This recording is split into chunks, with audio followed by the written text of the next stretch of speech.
मैं आपको आरोह पाठ पुस्तक में काव्यखंड में पाठ 4 कैमरे में बंद अपाहिज पढ़ाने जा रही हूँ, जिसे आप ध्यानपूर्वक सुनेंगे। हम दूरदर्शन पर बोलेंगे, हम समर्थ शक्तिवान, हम एक दुर्बल को लाएंगे एक बंद कमरे में।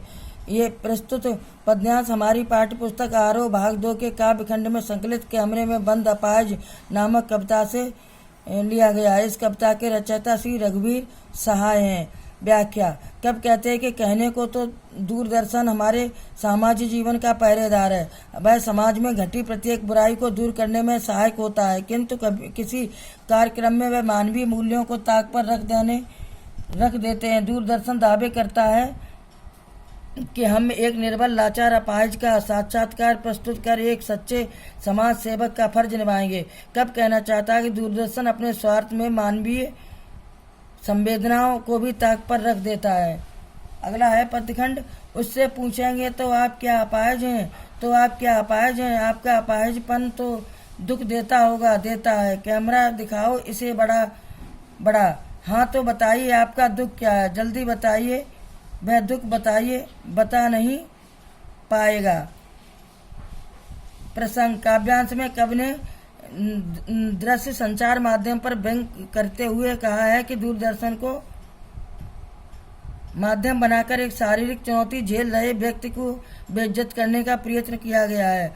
व्याख्या। दृश्य संचार माध्यम से जुड़े लोग एक कार्यक्रम के द्वारा एक अपाहिज के दुख दर्द को सभी के समक्ष प्रस्तुत करने का प्रयास करते हैं, किंतु वे इन प्रयत्न से पहले ही अपने भाग्य को कोसने वाले अपाहिज से ऐसे प्रश्न पूछते हैं कि वह स्वयं को अपमानित अनुभव करता है। असल में इस कार्यक्रम से जुड़े लोग अपने कार्यक्रम को ज्यादा रोचक बनाने के लिए दर्शकों के सामने उससे ऐसा बुलवाना चाहते जिससे उनका कार्यक्रम सफल हो सके। भला एक अपाहिज ऐसा प्रश्न करना कि आप अपाहिज क्यों हैं, एक अपाहिज से ऐसा प्रश्न करना कि वह अपाहिज क्यों है। आपको अपाहिजपन की वजह से दुख तो होता ही होगा, और यदि अमानवीय व्यवहार को ही व्यक्त करता है, उनके उल्टे सीधे प्रश्नों के वह लाचार क्या उत्तर दे, बेचारा मौन साध लेता है। अगला पद्यखंड है। सोचिए बताइए आपको अपाहिज होकर कैसा लगता है। कैसा यानी कैसा लगता है, हम खुद इशारे से बताएंगे कि ऐसा सोचिए बताइए,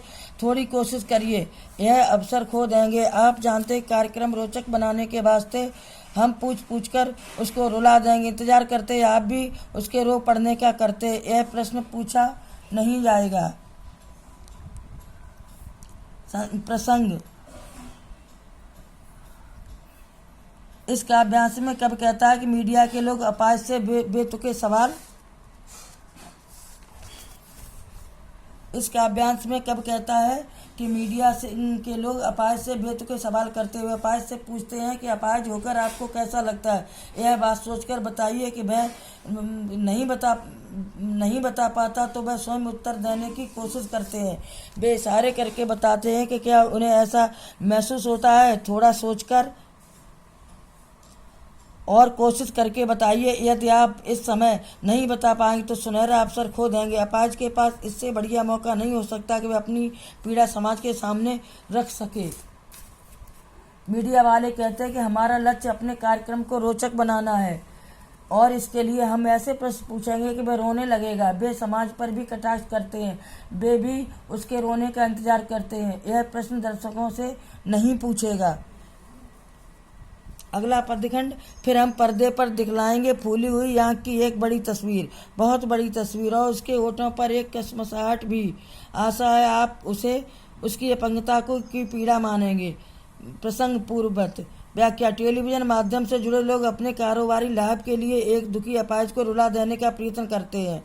वो चाहते वो रोए और मैं कुछ लिख सकूं। जब वह बहुत दुखी होता तो वे टेलीविजन कैमरे से उसकी दुख से फूली आँख को बड़ी से बड़ी करके दिखाते हो, उसके होठों पर बेचैनी के भाव को दिखाते, जिससे दर्शक वर्ग की सहानुभूति बटोरी जा सके तथा उनके टेलीविजन कार्यक्रम की लोकप्रियता बढ़ सके। टेलीविजन पर दर्शक जब एक अपाहिज की वेदना को देखेगा तो उसे अनुभव ही करेगा। अगला पद्यखंड। एक और कोशिश। दर्शक धीरज रखिए, देखिए हम दोनों एक संग रुलाने हैं, आप और वह दोनों। कैमरा बस करो, नहीं हुआ, रहने दो, पर्दे पर वक्त की कीमत है। अब मुस्कराएंगे हम, आप देख रहे हैं सामाजिक उद्देश्य से युक्त कार्यक्रम, बस थोड़ी की कसर रह गई। प्रसंग। प्रसंग पूर्ववत प्रस्तुत काव्यांश में कवि ने स्वार्थ के कारण संवेदनहीन हुए मनुष्य की तरफ इशारा किया है। व्याख्या दृश्य संचार माध्यम से जुड़े लोग एक लाचार बेबस अपाहिज को व्यक्त करने तक ही सीमित नहीं रहते। उनकी चेष्टा रहती है कि वे शारीरिक चुनौती झेल रहे व्यक्ति को उकसाए जिससे वह रो पड़े तथा दूरदर्शन पर एक अपाहिज की सुबकी सुनकर दर्शक वर्ग भी रो पड़े। जैसे उनका लक्ष्य पूर्ण होता है वे व्यक्ति की कमी का बहाना बनाकर उस अपाहिज से कैमरा हटा लेते हैं। इस प्रकार एक अपाहिज के दुख भरे साक्षात्कार को दिखाने के पश्चात दर्शक वर्ग के प्रति धन्यवाद भी दिया जाता है, जिस माध्यम का उद्देश्य समाज हित में कार्यक्रम पेश करना होता है। भाई अगर अमानवीय रवैया अपना ले तो आमजन से क्या उम्मीद की जाए। बच्चों पाठ पूरा हुआ, स्वयं भी पढ़ें और प्रश्नोत्तर पूरा पाठ याद करें।